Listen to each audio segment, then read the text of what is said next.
I'm Veronica Dudo. Tonight on EWTN News Nightly, funeral rites. Members of the Maronite faithful bury their shepherd killed in the fighting between Israel and Hezbollah. We're in Lebanon. Human cost as the war rages between Iran, Israel, and the U.S. We talk to an expert about its effect on the people. I'm Owen Jensen on the South Lawn of the White House. President Trump talks about the economy, and I asked him specifically about a new oil refinery going up in Texas. I'll have that story. These stories and more tonight. From EWTN, the Global Catholic Network, this is EWTN News Nightly. Thank you for being with us on the feast of Saint Constantine, King of Cornwall. Our top story tonight, a Maronite community in southern Lebanon is in mourning as they lay to rest their shepherd, Father Pierre El Rahi, just days after he was killed trying to help his parishioners. EWTN News' Rodi Sher reports. In a scene filled with grief and tears, the town of Qlei'a in southern Lebanon bid farewell to its parish priest, Father Pierre El Rahi. Funeral rites and burial were held in the square of St. George Maronite Catholic Church, where bishops, priests, and large crowds from the region gathered to honor a priest many now remember as a martyr who remained with his people until the end. The funeral was attended by Bishop Elias Nassar as a delegate of Maronite Patriarch Cardinal Shara El Rahi, along with other clergy and faithful from across the area. The public farewell reflected not only personal sorrow, but also the deep anxiety now spreading through Christian communities in Lebanon's border region. Father El Rahi was killed on Monday in Qlei'a after rushing to assist wounded parishioners following an attack in the area. Pope Leo XIV later described him as a true shepherd who stayed beside his people with the love and sacrifices of the Good Shepherd. At the close of his general audience today, the Pope prayed that the priest's blood may become a seed of peace for Lebanon and renewed his prayers for an end to the violence across the Middle East, especially for innocent civilians and children suffering the consequences of war. The death of Father El Rahi came as concerns was already mounting over the fate of Christian villages in southern Lebanon. In the days before and after the attack, those communities have drawn broader media attention because many residents chose to remain in their homes despite the dangers surrounding them. Church and humanitarian reporting says many Christians in the south now feel caught between pressure to evacuate and their determination to remain on their land.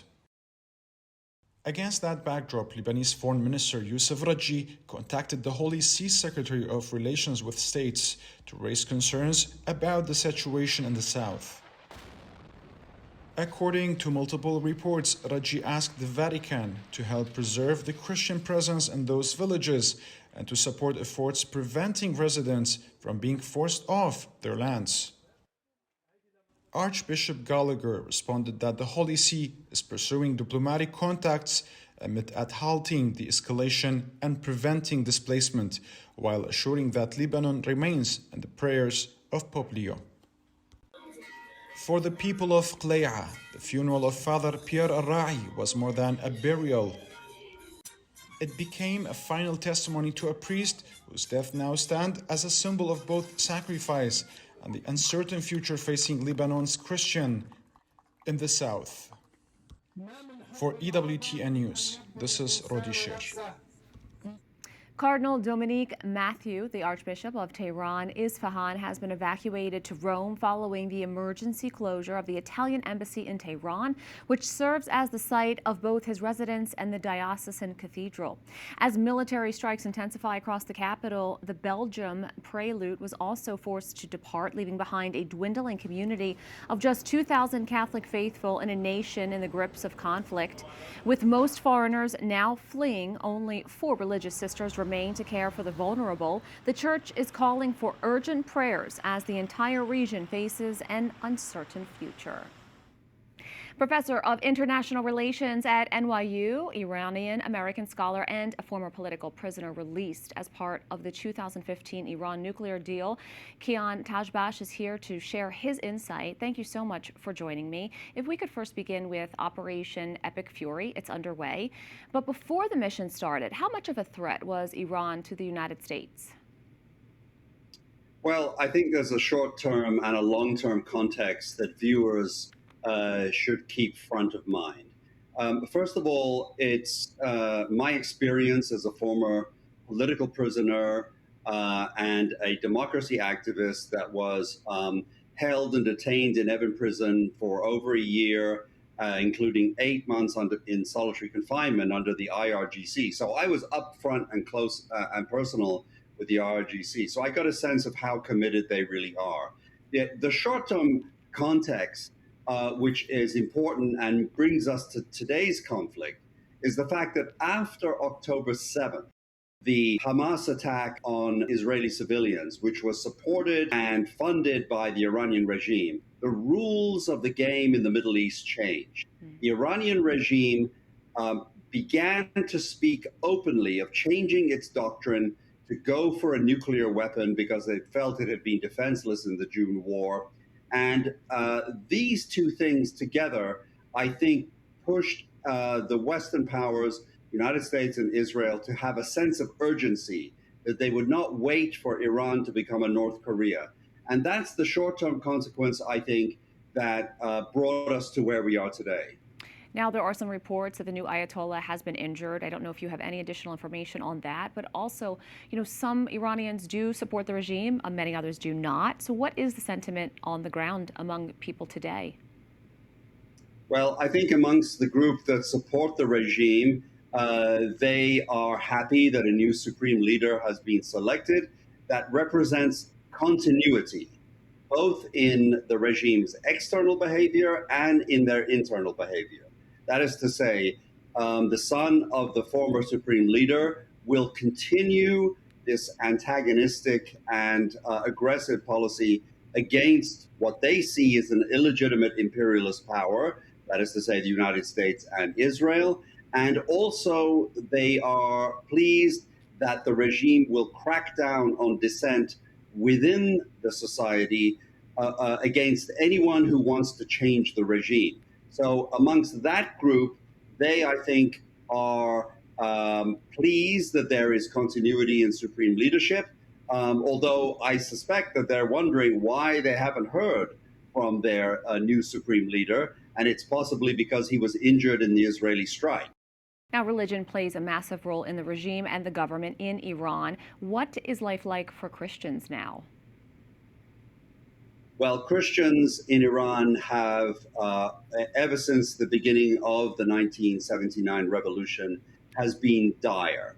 That is to say, even though there are government-sanctioned churches in various cities in Iran, I visited them, but they are highly, highly surveyed. They are highly controlled. And any groups that move outside of the government-allowed premises of the church are immediately cracked down upon. Kian Tajbash, an incredible story. Thank you so much. Thank you very much for inviting me. President Donald Trump continues to say the war with Iran will end soon, adding there is practically nothing left to target. But Congress is beginning to ask questions on how it's going to be funded if operations don't end in the next couple of weeks. Capitol Hill correspondent Eric Rosales has been asking lawmakers about the funding issue and the need for Congress to approve billions of dollars more. Eric. Well, Veronica, right now the Iran war is costing America some $900 million a day. That means that we've spent over $10 billion so far in this war.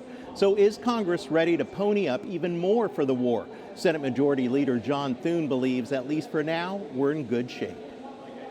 Fortunately, a lot of us in anticipation of the need to upgrade our national security capabilities last summer as part of the Working Families Tax Cuts Act, put significant increase in funding for defense. Republican leaders expect President Trump's administration to request tens of billions of dollars from Congress in the coming days. And they know the prospect of a new spending measure will cause a messy internal fight within the GOP. I think a supplemental funding bill for military is inevitable. We don't yet know what the details of that will be. Senator John Kennedy is already saying he won't give anybody a blank check. I support the concept if we need additional money. We're not running out of money.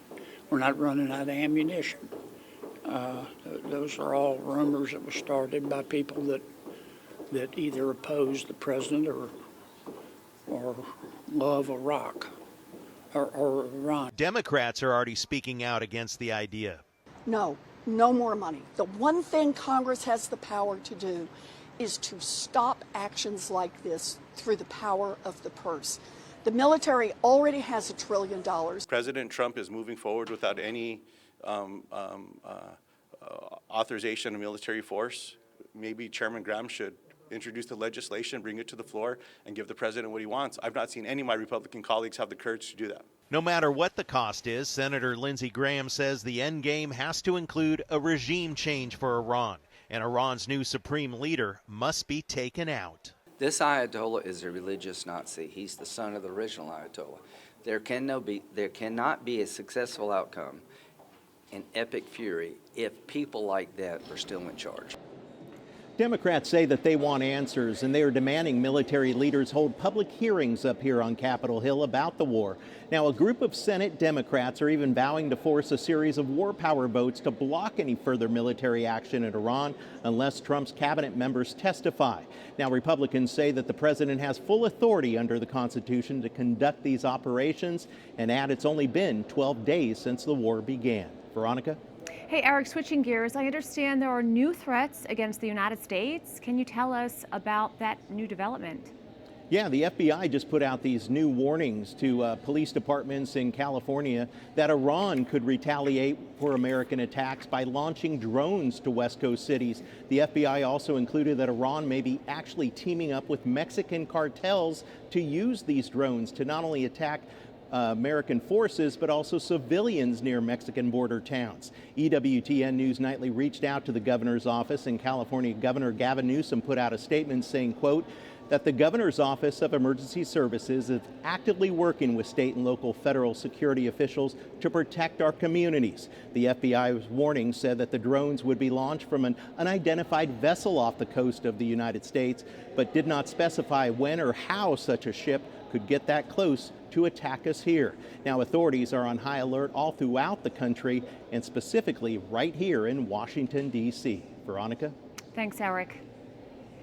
As the war in Iran continues, President Donald Trump travels to Ohio and Kentucky, addressing the economy and fallout from the conflict. The war has shaken markets and led to higher oil and gas prices. New inflation numbers were just announced as well. White House correspondent Owen Jensen reports. Owen. Veronica, good evening to you. When President Donald Trump left the White House today, he was asked by reporters, what more militarily does the U.S. need to do to bring the operation in Iran to an end? More of the same, and we'll see how that all comes out. Right now, they've lost their Navy, they've lost their Air Force, they have no anti-aircraft apparatus at all, they have no radar, their leaders are gone. The financial repercussions from launching the war being felt near and far. The Strait of Hormuz, a vital oil choke point, which carries a fifth of the world's oil, blocked, pushing up gas prices, reopening it a big challenge. Today, the Royal Thai Navy confirmed that a Thai flag ship had been hit. President Trump says oil companies should still use the waterway, and he warned Iran against laying mines. We took out just about all of their mine ships in one night. We're up to boat number 60. I didn't realize they had that big a Navy. I would say it was big and ineffective. And to assist the energy markets, today the International Energy Agency agreed to release the largest volume of emergency oil reserves in its history, 400 million barrels. Meanwhile, inflation, new numbers compiled before the war with Iran started, show the rate held steady last month. Consumer prices rose 2.4%. Grocery costs continue to go up, while the price of used cars fell. Earlier, the president posted on social media, America is returning to real energy dominance, adding, I'm proud to announce that America First Refining is opening the first new U.S. oil refinery in 50 years in Brownsville, Texas. This is a historic $300 billion deal.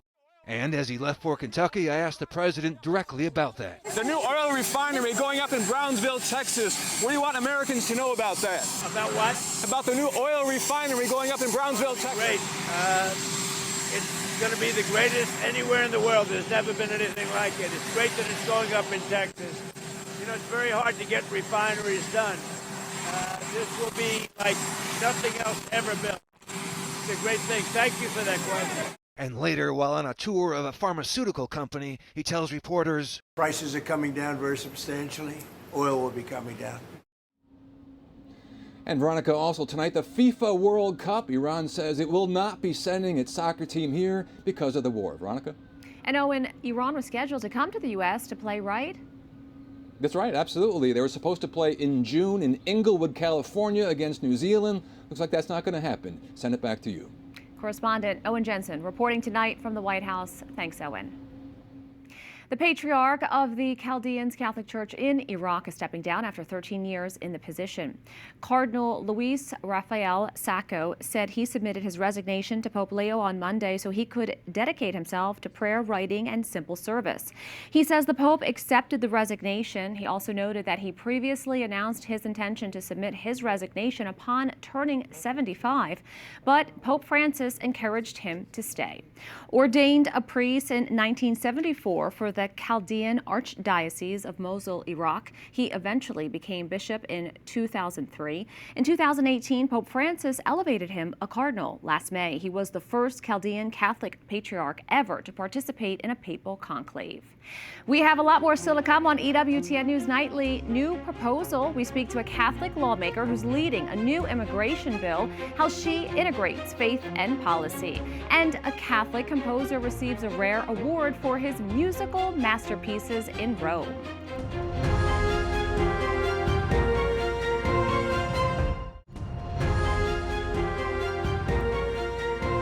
Welcome back. A new Republican-backed immigration proposal aims to combine stronger border enforcement with a legal pathway for some undocumented immigrants. Our next guest is a Cuban-American practicing Catholic and the driving force behind the plan. She's also an author, and in her recent book, Dignity, Not Citizenship, The Truth About Immigration No One Is Telling You, she reflects on her journey to Congress and how her faith shapes her approach to public life. Representative Maria Elvira Salazar of Florida, welcome to the show, and thank you so much for being here. To you for the opportunity. So, Congresswoman, you're leading a new immigration reform proposal in Congress. What are the details, and how does your plan address both border enforcement and the status of undocumented immigrants? Well, border enforcement we have already with President Trump. As you know, he was able to seal the border, and there's very little activity of illegals coming in. So that has been taken care of as the president promised. Now we need to start a national conversation as to what are we going to do with those people who do not have a criminal record, and they have been contributing to our economy for years. What are we going to do with them? We should give them the dignity status, which is the name of my legislation. It's not path to citizenship. It's not giving them a break. We're going to make them pay a fine. Give 1% of their salary to the Treasury, not be able to have any type of federal programs or be able to access any of the federal programs. But at the same time, let's be compassionate to those who have given us their very best by working on the fields, in hospitality, in agricultural, in healthcare, in construction. Let's be humane. Let's have compassion to our neighbor. And that's what the law, my legislation represents. And the beauty of the Dignity program is that it's a one-shot deal because now the border has been secured. So we can look inland and say, okay, who is here, who does not have a criminal record and has been contributing to the economy? We give them the dignity status. And the beauty of this all is that Pope Leo received my book, The Dignity, No Citizenship, and he invited us to go visit him. Isn't that just outstanding? Have you been able to speak with him yet? I'm not, but I have a meeting coming up. Isn't that just wonderful? That's fantastic. He's going to be very soon. It's going to be very soon. It was going to be in March. I am delighted to know that Pope Leo loves dignity. He received my book, and I'm going to be able to have a one-on-one conversation with the ultimate authority for the Catholic Church. Catholic bishops have spoken out about the phenomenon of global immigration and continue to call for peace. They warn about fear and violence for those affected. Oftentimes, immigrants don't want to leave their native countries, but feel threatened by corrupt governments and drug cartels. As the world watched the precision mission of the capture of Venezuelan dictator Nicolas Maduro and threats that Cuba could be next, do you think the Trump administration's involvement in Latin American countries could improve life for many there who feel hopeless? Of course, improve life tremendously. It could have a fantastic, beneficial, and positive impact on the lives of millions upon millions of Latin Americans. Because when he was able to free the Venezuelans from Maduro, he was getting rid of a transnational criminal organization leader, a cartel leader, a drug trafficking boss. So what he's doing, what he is planning to do with Cuba is the same thing.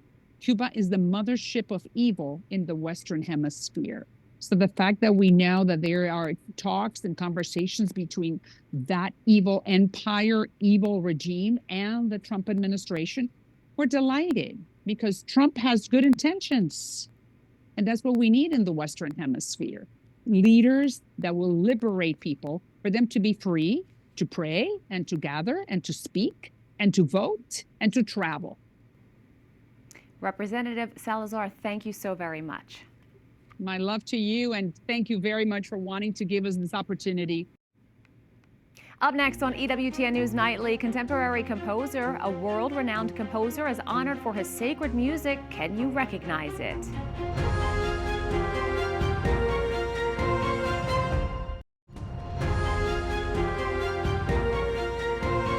Pope Leo XIV turned his focus to the people of God at today's general audience. His catechetical series on the Second Vatican Council is focusing now on the document Lumen Gentium. It's the dogmatic constitution on the Church. The Holy Father says God carries out his work of salvation by dwelling among his people. The Church is made up of the adopted children of God, and it must not be closed in on itself, but open to everyone and for everyone. The Pontifical Institute of Sacred Music in Rome is honoring a Scottish composer whose music has shaped Catholic worship worldwide. EWTN Vatican journalist Benedict Sedegren attended the award ceremony and has more.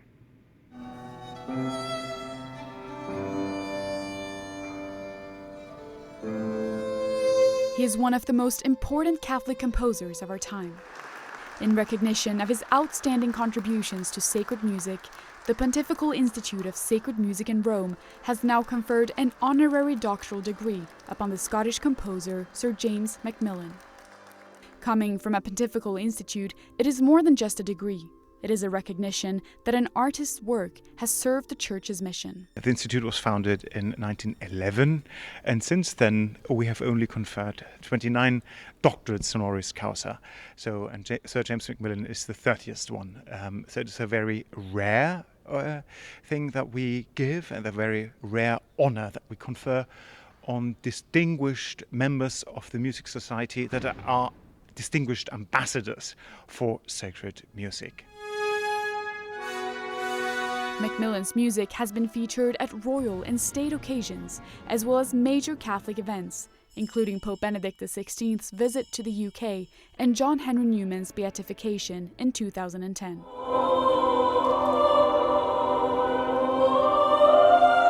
It was also performed in the first ever live-streamed concert in the Sistine Chapel.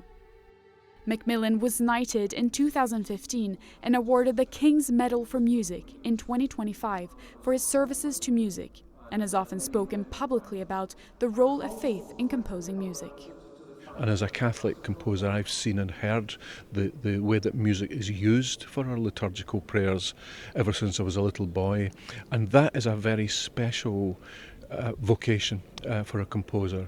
It is different from writing for the concert world, because the responsibility in the composer writing music for liturgy is that we are providing music which is meant to carry the thoughts and the deep prayers and devotions of the assembly to the altar of God. Although composers' music may sound different across the centuries, Father Robert noted that the process of creating sacred music is much the same for contemporary artists. It is born from a careful reflection on scripture and the liturgical texts of the Mass. Mozart, Haydn, Hildegard von Bingen, they all did the same. They had the text, they meditated upon it, they were steeped into a great tradition, 2,000 years of tradition, with plain chant as the basis, and then they created their own language in which they express the text. Beyond the church, where his music is often sung and performed, much of the Scottish composer's work is also heard in secular venues. In this way, his music offers a unique opportunity to evangelize culture. So when I write a big piece of sacred music, and there have been many, I know that it will be encountering an audience of people who may not share my faith, may not share my worldview. However, in that bigger concert world, I encounter people who love music, whether they're religious or not, who know instinctively deep in their hearts that music is a spiritual art form, and they say that. And music in itself is a numinous form. It's a door, a window onto the divine. In Rome, Benedict Cedergren for EWTN News Nightly. We thank you for watching tonight. Remember, you can follow us on social media, Facebook, X, YouTube, and Instagram at EWTN News Nightly. I'm Veronica Dudo. Good night and God bless.